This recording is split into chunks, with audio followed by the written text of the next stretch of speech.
அவங்க எல்லாம் அப்படியே என்னமோ பெரிய கோல் அச்சீவ் பண்ற மாதிரி பழி வாங்குவாங்க.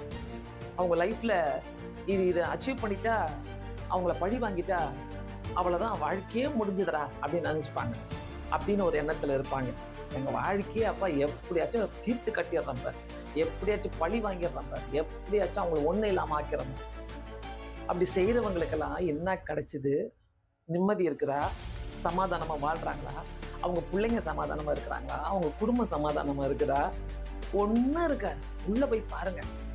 வெளியில தான் இந்த மாதிரி ஒரு பெரிய பேச்சு பேசுவாங்க. பழி வாங்கி தீர்த்து கட்டிடுறான் பாரு, அப்படி கட்டிடுறான் பாரு. இதனால நிறைய பேர் ஜெயில இருக்கிறாங்க. நிறைய பேர் அழிஞ்சு போய் கிடக்குறாங்க.